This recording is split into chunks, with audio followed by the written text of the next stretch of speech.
Good morning all. जैसा कि हम लोग जानते हैं कि क्लास 11th में दो सीबीएसई की बुक चलती है। पहला principle of physical geography and second India physical geography. तो आइए हम लोग फर्स्ट बुक जो प्रिंसिपल ऑफ फिजिकल ज्योग्राफी है उस पर ये फर्स्ट चैप्टर को देखते हैं। चैप्टर का नाम है geography as a discipline, geography एक सिद्धांत के रूप में।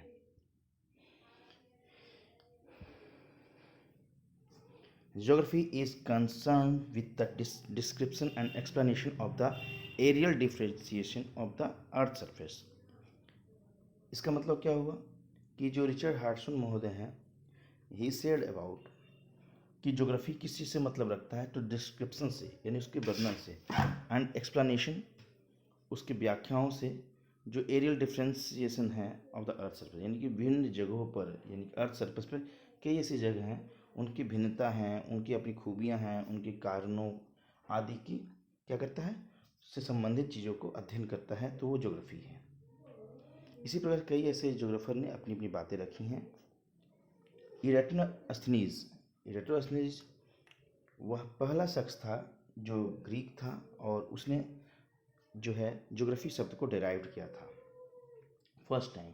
तो अक्सर ये कंपटीशन में भी और साथ ही साथ आपके क्लास के एग्ज़ाम में यानी कि 11th के फाइनल एग्ज़ाम में भी पूछते हैं।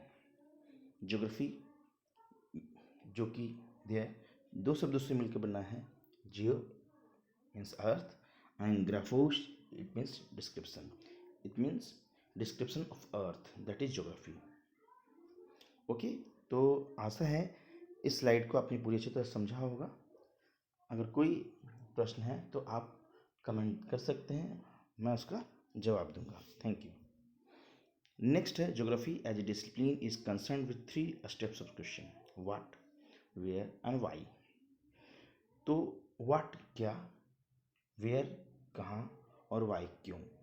तो आप देखेंगे ज्योग्राफी में चीज़ें इंटर रिलेटेड हैं, वो एक दूसरे को प्रभावित करती है, तो इसके कारण होंगे। हर स्थान की अपनी भूमिका है, अपनी इम्पोर्टेंस है, तो वो कहाँ है और ऐसा क्यों है, और वो चीज़ें क्या हैं, ये इनका स्टडी जो है स्पेशली ज्योग्राफी में करते हैं। What are the pattern of natural and cultural feature found over the earth surface. कहीं पर आप देखेंगे माउंटेनियस एरिया है या हिली एरिया, तो वहाँ पर अलग तरह का मकान है, अलग तरह के पॉपुलेशन सेटलमेंट हैं, तो एक अलग पैटर्न होता है। Where these features distributed over the earth surface, सभी जगह सभी समान फीचर नहीं मिलते हैं, अलग अलग जगहों पर अलग अलग आपको फीचर मिलेंगे। कहीं पर प्लेट्यू मिलेगा, कहीं पर प्लेन मिलेगा, तो क्यों है। अगला आएगा क्यों, why. Such relationship between the features process and phenomenon take place, क्यों ऐसे चीज़ें होती हैं। कहीं पे माउंटेन है, कहीं पर आप कह सकते हैं कोनिफेरस फॉरेस्ट है, कहीं पर आपको मानसून फॉरेस्ट है, तो क्यों ऐसा है। तो इन चीज़ों को का रिलेशनशिप जो है उसे पढ़ते हैं। तो इस प्रकार से what, where and why 3 steps में ज्योग्राफी को समझते हैं हर जगह पर। Geography as an integrated discipline spatial synthesis. तो ज्योग्राफी क्या है, तो इंटीग्रेटिंग डिसिप्लिन है, मीन्स एक दूसरे सिद्धांतों को जोड़ती है। गोल्डस्टीन महोदय ने कहा था geography is the mother of all sciences, यानी जितनी भी साइंस है उसकी मदर का ज्योग्राफी है। क्यों ऐसा कहा, क्योंकि आप देखें ज्योग्राफी में साइंस भी है, आर्ट्स भी है, और वो सभी चीज़ें आती हैं जो रिलेटेड हैं। तो स्पेशियल सिंथेसिस, और इसी के अध्ययन में स्पेशियल सिंथेसिस मतलब उनके मिले जुले रूप को हम स्टडी करते हैं। जैसे climatology we studied, volcano we studied, ठीक है ना। हम लोग स्टडी करते हैं रेनफॉल को, हम लोग स्टडी करते हैं विंटर को। कुछ तत्व उसमें साइंस के भी हैं, कुछ आर्ट्स के भी हैं, तो हम इसको सिंथेसिस करते हैं, जोड़ते हैं, यानी कि इंटरलिंक करते हैं। आगे देखें, the shape of the earth is geode. तो जो अर्थ का शेप है वो स्पेशल शेप है, यानी कि गोलाकार होते हुए ऊपर यानी पोल्स पर वो चपटा है थोड़ा, तो इसे हम जियोड शेप कहते हैं। चलिए आगे देखते हैं। दीज आर द टाइप्स और branches of geography. It means geography में दो ब्रांचेज हैं, एक एनवायरमेंटल साइंस का, एक ह्यूमन साइंस का। अगर हिस्ट्री की बात करें तो हिस्टोरिकल ज्योग्राफी, अगर आप एंथ्रोपोलॉजी यानी कि मानव शास्त्र की बात करें तो कल्चरल ज्योग्राफी एंड एथनोलॉजी। मतलब मानव विज्ञान को पढ़ने का एक तरीका है, पूर्व के मानव जैसे रहते थे और उनका डेवलपमेंट कैसे हुआ, आज हम जो मॉडर्न ह्यूमन बने हैं वो कैसे बने हैं, उसके बारे में study. Sociology and psychology social geography का हिस्सा है। कौन इंसान किस तरह का इंसान किस तरह का मकान बनाता है, क्यों बनाता है, क्यों जो है ऐसे रीति रिवाज अपनाए गए हैं, क्यों वो इसी तरह की एक्टिविटीज़ को करता है और वो सर्वाइव कर रहा है, क्यों हम से ज़्यादा वो एडेप्ट है उस नेचर में रहने के लिए एज ए ट्राइबल। नेक्स्ट है demography. Demography means population geography यानी जनांकीकी। तो पॉपुलेशन के बारे में अध्ययन हम इसके अंतर्गत करते हैं। इकोनॉमिक्स सब्जेक्ट के अंतर्गत economic geography. Ecology it means हमारा और जो एनिमल लाइफ है एवं प्लांट लाइफ उसका equal variable. It means that उनका समान रूप से एक ही सोसाइटी में एक ही इन्वायरमेंट में जीवन जीना। तो बायोज्योग्राफी के अंतर्गत हम उनके अनुकूलन को समझते हैं कि कैसे एडेप्टेशन वो करते हैं और कैसे एनर्जी का ट्रांसफ़र होता है। The geography of soils pedology. Climatology physics से रिलेटेड है। जियोलॉजी टोपोग्राफी से है, यानी कि ज़मीन के अंदर क्या क्या है या फिर ज़मीन से संबंधित पूरी तरह से साइंस। जैसे वोल्केनो आता है तो माउंटेन का निर्माण हो सकता है, मूवमेंट होता है प्लेट्स का तो माउंटेन का निर्माण हो सकता है, तो ये सब इसमें पढ़े जाएंगे। पैथोलॉजी मेडिकल ज्योग्राफी, बहुत से सब वेजिटेशन टाइप्स हैं जो मेडिसिन के बनाने के काम आते हैं, और भी चीज़ें हैं तो ज्योग्राफी का हिस्सा है। एस्ट्रोनॉमी कार्टोग्राफी, हम मैप विज्ञान यानी मैप बनाते हैं, तो नक्षत्र विज्ञान इससे मतलब रखता है। इसके अलावा भी बहुत कुछ है। पॉलिटिकल साइंस की बात करें तो पॉलिटिकल ज्योग्राफी, मैकिंडर ने कहा था कि एक ऐसा क्षेत्र होगा यानी कि who will rule the world, एक ऐसा क्षेत्र भी होगा जो कि पूरी दुनिया को रूल करेगा। और बाद में वो बात बिल्कुल सही हुई और रसिया वह क्षेत्र था जहाँ से पूरी दुनिया को रूल, मतलब अगर उसको जीत लिया जाए तो पूरी दुनिया को रूल करे। ये भाव विचार काफ़ी दिनों को सराहा गया। ठीक है, तो कहने का अर्थ हुआ कि जो पॉलिटिकल ज्योग्राफी है उसका अपना महत्व है और ज्योग्राफी में पॉलिटिक्स का बहुत बड़ा इम्पोर्टेंस है। तो इस तरह से हम लोगों ने की ब्रांचेस को पढ़ा। अगर इससे रिलेटेड कोई भी क्वेश्चन हो या ज़्यादा से ज़्यादा एग्जाम्पल जाननी हो तो आप पर्सनली कमेंट कर सकते हैं या पूछ सकते हैं। सेम है, उसी को रंगीन किया गया है। अब आइए ब्रांचेज ऑफ ज्योग्राफी। तो ज्योग्राफी के दो ब्रांचेज हैं, एक सिस्टमेटिक अप्रोच, एक रीजनल अप्रोच। सिस्टमेटिक अप्रोच बात करता है, अच्छा एक एक करके इसको देखेंगे। पहले सिस्टमेटिक अप्रोच होता क्या है। अलेक्जेंडर वॉन हम्बोल्ट इसके अंतर्गत आते हैं। Systematic geography concentrate on a specific Jio factor at the global level. मान लीजिए एक एग्जांपल लेते हैं रेनफॉल, तो पूरे वर्ल्ड लेवल पर रेनफॉल कहाँ कितना होता है उसको स्टडी करते हैं, तो हम इसको सिस्टमेटिक ज्योग्राफी कहते हैं। लेकिन रीजनल अप्रोच ऐसा नहीं है, it focus on A interaction of different culture and natural Jio factor in a specific land and landscape. मान लीजिए हमने कोई एक क्षेत्र उठाया जैसे इक्वेटोरियल रीजन, तो उसके सारे विशेषताओं को सारे गुणों को एक साथ पढ़ लेना रीजनल अप्रोच है। ठीक है, तो ये दो तरह के विचार आए जिसे कार्ल डिटर ने दिया, ये भी जर्मन थे।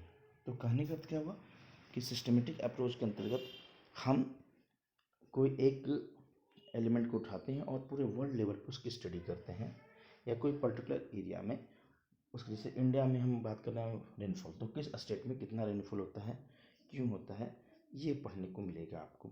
लेकिन अगर हम बहुत बात कर रहे हैं कि किसी वर्ल्ड लेवल पर किसी एरिया का सब कुछ जानना, जैसे हमने कहा कि हम इंडिया के बारे में वर्ल्ड लेवल पर जानेंगे, तो सब कुछ जान रहे हैं, रेनफॉल जान रहे हैं, उसके खान पान को जान रहे हैं, उसके फिजिकल फीचर्स को जान रहे हैं, तो ये सभी चीज़ें क्या होंगी, तो इंटरलिंक्ड होती हैं एक दूसरे से।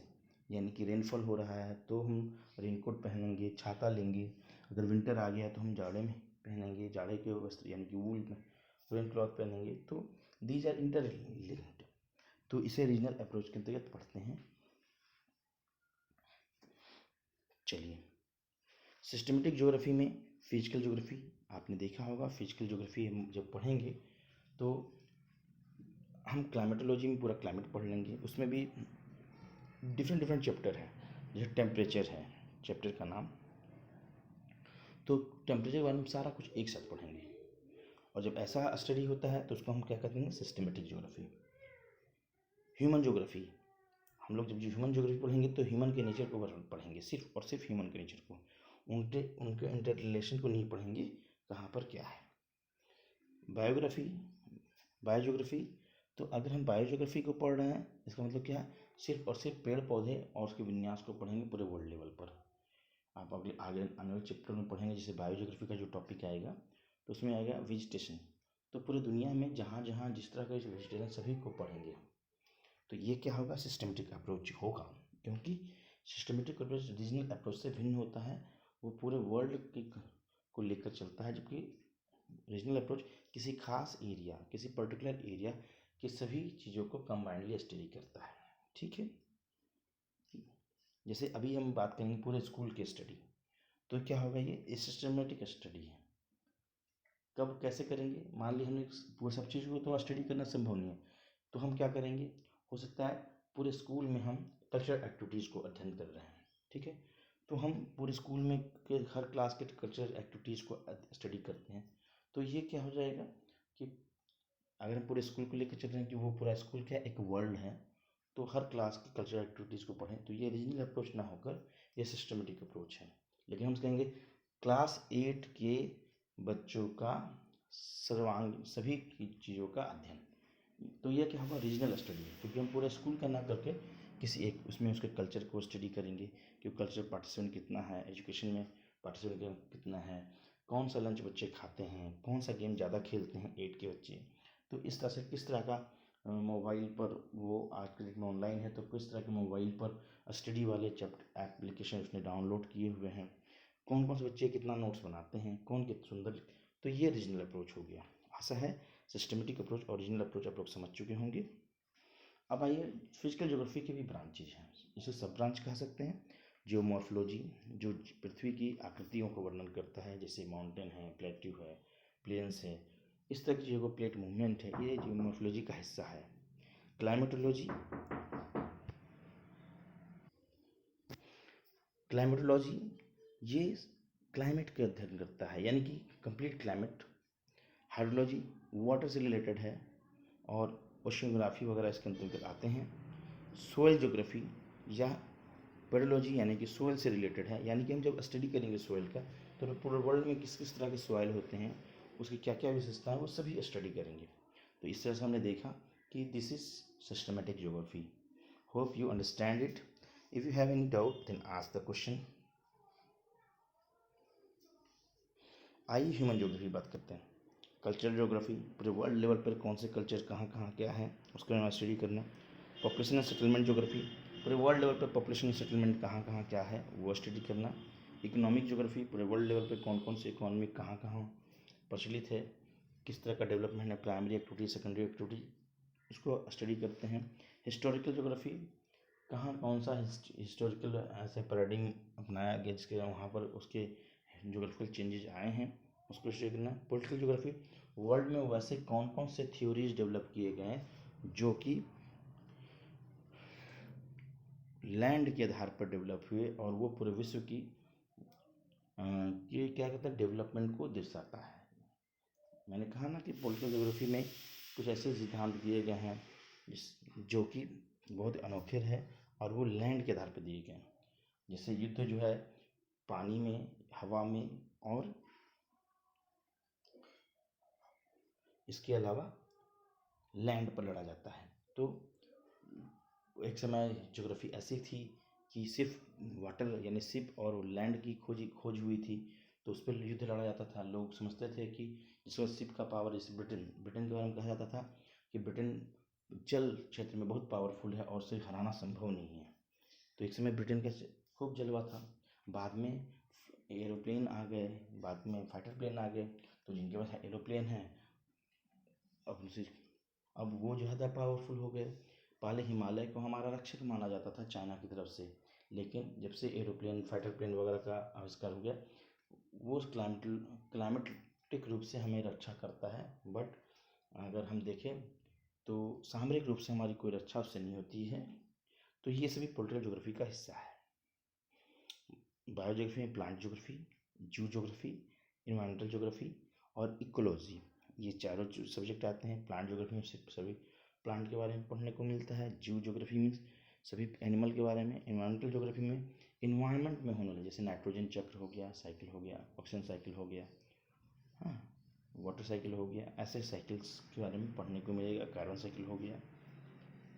इकोलॉजी में our relationship with the environment, ऐसे को पढ़ने को मिलता है। चलो, तो इस प्रकार से हम लोगों ने देखा।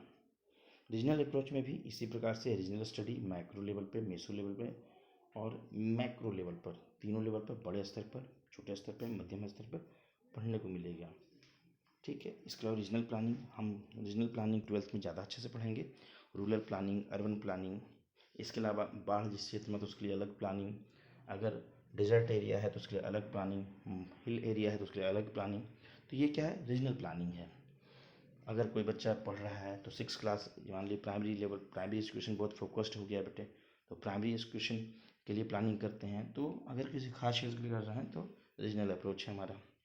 रीजनल एनालिसिस, फिलॉसफी, तो इस प्रकार से देखो, फील्ड सर्वे, एक छोटा सा फील्ड सर्वे कीजिए इस एरिया में सोशल और इकोनॉमिक कंडीशन क्या है लोगों की, तो क्या होगा? ये रीजनल प्लानिंग है, रीजनल अप्रोच का हिस्सा है। बिकॉज आप एक पर्टिकुलर एरिया को चुनते हैं, खड़गपुर को चुन लिया, पूर्वापथरी को चुन लिया। अगर अगर आप खड़गपुर की बात करें, हम अगर नवादा डिस्ट्रिक्ट की बात करें तो हम राजेंद्र नगर जो मेरा मोहल्ला है उसको चुन लेते हैं, या फिर पुरानी बाज़ार जो मोहल्ला है उसको चुन लेते हैं। तो ये फील्ड सर्वे हुआ। तो ऐसे एक प्रकार से रिमोट सेंसिंग, जीआईएस, जीपीएस एक खास पर्टिकुलर एरिया को स्टडी करने के लिए मदद करता है। तो ये रीजनल अप्रोच का हिस्सा है। इस प्रकार से देखिए, यहाँ पे सारा लिखा हुआ। ऐसे जीपीएस और जीआईएस आपको सिस्टमेटिक अप्रोच का हिस्सा होना चाहिए। मैं एक बार चेक करूँगा, उसको अपडेट करूँगा आपको भविष्य में। ज्योग्राफी, फिजिकल, ठीक है।